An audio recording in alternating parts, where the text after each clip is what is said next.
Hello, I'm Jeremy Fernandez. Well, a lot of things around the world are changing fast. Severe border restrictions and global share market freefalls are testing our politics, economies and society. Unprecedented government controls have been enacted as countries try desperately to contain COVID-19. Here in Australia, that's taken the form of official advice against mass gatherings of more than 500 people. That applies from Monday to non-essential events such as sporting matches and concerts, but does not include schools and public transport. The Prime Minister, Scott Morrison, says Australia is lucky to have a relatively low infection rate, even though his Home Affairs Minister, Peter Dutton, has caught the virus. We simply say to the Australian people that we will manage this carefully in your interests. What we're announcing today is just another step. It's precautionary. It's getting ahead of this to ensure that we can minimise the impacts on your health and we can ensure with confidence the ability for people to be accessing the health services that they and their families will need. So these policies are disrupting major events right across the world. The Australian Formula One Grand Prix is no longer happening. European Soccer League games have been cancelled and the NBA season has been suspended. The timing is unfortunate for them and terrible for local footy codes, which are just getting their seasons underway. In fact, round one of the NRL is all that will be played in front of a crowd at this point. Brett McKay joins us now from Bruce Stadium in Canberra. Brett, what's the mood there like at the Raiders-Titans clash? Yeah, good evening, Jeremy. It's one of relief among fans as they arrive tonight that they'll actually be able to see the Raiders live and that they'll be able to see some football played from inside the stadium, because we don't know how long it will be before that will happen again. It is genuine relief amongst the fans that we spoke to tonight when they arrived. Here's a little bit of what they had to say. To be here and to hopefully come away with a win and see some good football, mate, this is a win-win for us. As long as everyone can stay safe, obviously. Could be around for a long time to come, so get in while we can. Yeah. So, Brett, what happens now with the rest of the games this season? The rest of the games this weekend will proceed with crowds as planned. Next weekend's round two, however, is a different story. The NRL announced this evening that all games for round two will be played behind closed doors. Beyond that, round three and beyond is going to be a case-by-case basis, and the NRL will be guided by health and government authorities on that one. Brett McKay in Canberra, thank you. The severity of the outbreak was rammed home by the World Health Organization this week. It did what many had been expecting for a while, labelling this outbreak a pandemic. Pandemic is not a word to use lightly or carelessly.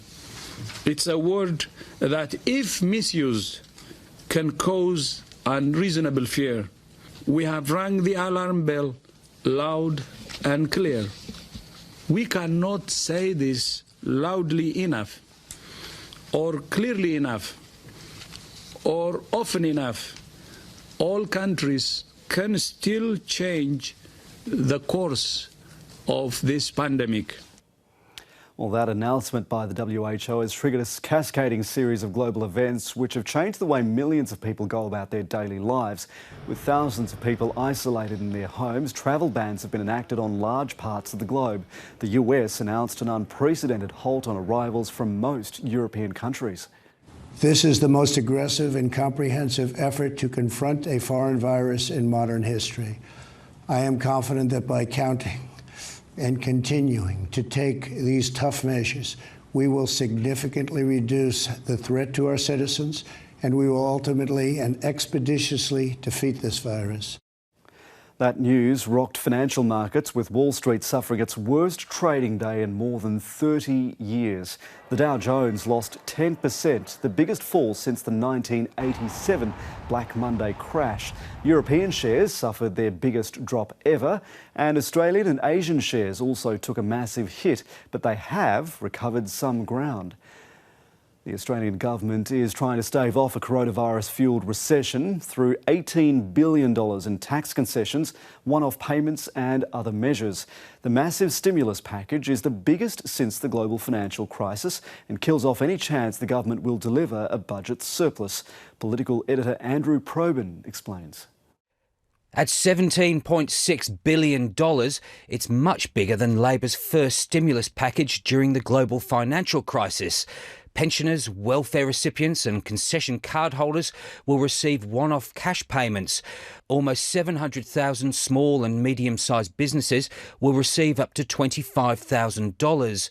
Tax incentives for business to invest. Half of apprentice wages will be picked up by taxpayers, and $1 billion will go to regional areas disproportionately affected by the coronavirus. First a city, then a country, then the world. With reports of deaths on most continents and no vaccine in sight, the questions remain. How far will the virus spread? How many lives will it take?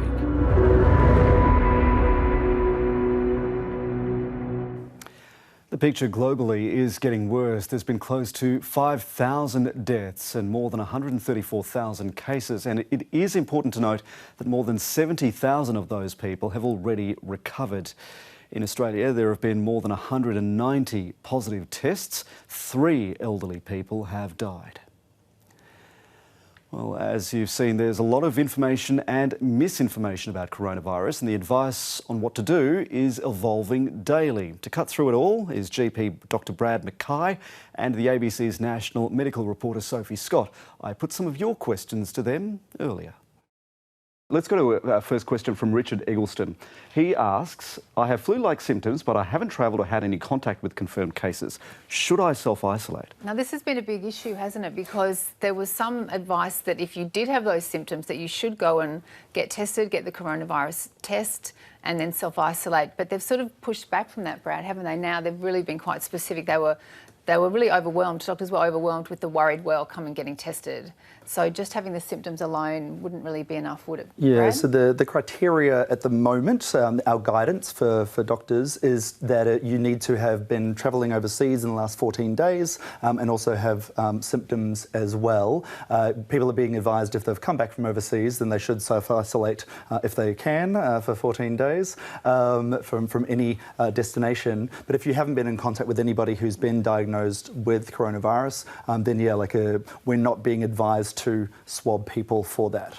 Is that a difficulty in the way it's set up? Because, I mean, you wouldn't necessarily know. Say if you're walking on a street or you hit the crosswalk button or you hand over some money, can you get coronavirus without knowing that you've come into contact with someone who has been overseas, who has the virus and may not know it? Well, this is the weird thing about the criteria, is that we're presuming that we're only getting cases that are being brought in externally from overseas. But we know that coronavirus is pretty easily transmitted from human to human. So you could definitely not have gone overseas at all and be unwittingly aware that you've been in contact with the virus. And we certainly know now, both in New South Wales and Victoria, there are cases of community transmission. So that's people getting it in the community. They haven't been overseas. So that's starting to build momentum. So you'll probably see the criteria change for testing, you know, almost from day to day. Like they've brought in now the rebates for telehealth, so you can get a consultation with a doctor over the telephone or over the internet, and that's only just recent. You'll probably see that, you know, there will be changes. So that, I think the testing criteria will evolve as well. Teresa Day writes in, and she makes a really, really good point here. I'm concerned, she says, as a 46-year-old woman with an autoimmune disorder and a heart condition. I think the media and health officials need to talk more about how this is not a disease that solely targets the elderly or those with diabetes. This is a lot bigger than that, isn't it? Yeah, so look, I noticed just recently the Victor Chang organisation have put out a thing for patients with heart conditions saying very specifically you should wash your hands, stay away from crowds, make sure you minimise contact with people. So they're recognising that, you know, not only the elderly are at risk, but people with those chronic conditions, heart disease, diabetes, high blood pressure, obesity, all put people at an increased risk of not only contracting the condition, but having side effects and symptoms. Brad, anything to add to that? I mean, we sort of think about the burden this is going to place on the health system, and it's not just from coronavirus cases, but, you know, if you have a car accident, for instance, you may not be able to get the help that you need, and that's got nothing to do with coronavirus as far as you're concerned. Yeah, so what people may not realise is that hospitals everywhere around Australia are going into crisis mode. So outpatient clinics are being cancelled. So if there's anything that's non-urgent, that's just going out the window completely. And this is to make way for ICU beds so people can get intensive care if they're needing it. It's also to clear emergency departments as much as possible. And we are sort of fearing for the worst, or at least preparing for the worst and hoping that it isn't as bad as what we anticipate. But this will delay care. So if you don't have an urgent operation, then yeah, you'll be put probably on the waiting list, and that will blow out for as long as we're sort of waiting for, and we don't know how long it's going to be. pH neutral soap, someone asks, is it effective? Oh, look, I mean, I wouldn't have thought so. The advice is basically just to wash your hands, to keep your hands as clean as possible with soap, ideally bar soap. I've heard that bar soap is actually better than liquid soap, and hand sanitizer is good as well, but I haven't heard anything more that pH soap can make more Brad, difference. any thoughts on that? Yeah, so any soap that you use is basically going to dislodge the virus and other bacteria that can be on your hands. So it's about washing away the fats and the oils on your hands. It's a physical change that's going to be washing away the virus and putting it down the sink. So if you're using alcohol-based hand gels, then that's going to be helpful as well. But yeah, the best thing is still going to be soap and water. If you're ordering takeaway, is it better to only get hot dishes and stay away from things like salads? Does temperature play a role here in the survivability of the virus? I wouldn't have thought so. I mean, it's interesting. I noticed that some of the companies that deliver food have put out a thing saying if you don't want to come into contact with your, say, Uber Eats driver, just let us know and we'll tell you when we're at the front door and we'll drop it off. But that's not really to do with what's inside. That's just to minimise contact with people. But no, I'm not aware of anything to do with the safety, food safety being an issue and whether it can survive in food and things like that. So certainly temperature does play a role. We sort of find that the virus is more likely to degenerate and fall apart at higher temperatures. So if your meal is cooked, then yeah, like you're probably going to destroy the virus in that process. But then if somebody does have coronavirus and they have it on their hands and then touch your plate, then your plate isn't really going through a furnace. So it could still transmit from hard surface to person. And how long does that surface, say a plate or a bench top or a crosswalk button, whatever, how long does the virus stay alive on that surface? Depending on the weather.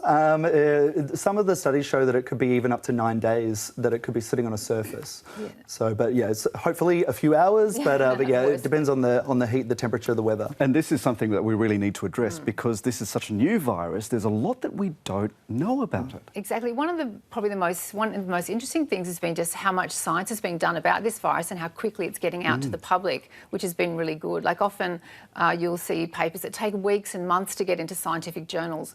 They're turning stuff around really quickly because the public needs to know this information. I mean, we need to know, but the public needs to know. So, you know, even the advice about how long this virus lasts on surfaces, if you asked us last week, we might have given you one answer, but there's been other papers since then giving you a different answer. So, yeah, the information's evolving really rapidly. Melissa Daisley asks, I think there's a question for you, Brad.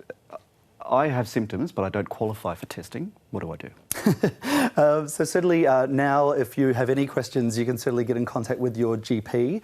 We have some Medicare codes that are available now, so you can have a phone call with your general practitioner and they'll be able to be paid to see you, which is a lot better for us rather than us working for free, so that's good. So that's sort of like the simplest thing to do. If you don't have, I suppose the criteria at this point of time is that if you've got symptoms of having a common cold, but you haven't been travelling overseas, you haven't been in contact with anybody who's been overseas, and if you haven't been in contact with somebody who has been diagnosed with coronavirus, sorry, that was a very long sentence, then yeah, you're not fulfilling that criteria. But if you've got any worries, of course, see a health professional and we'll hopefully be able to help you out. And then in the criteria, there is the discretion, as far as I'm aware, that if the doctor is worried and you don't meet the criteria but they're concerned, that you can have the test, but they don't want to be testing people who don't need it because that will just overwhelm the system.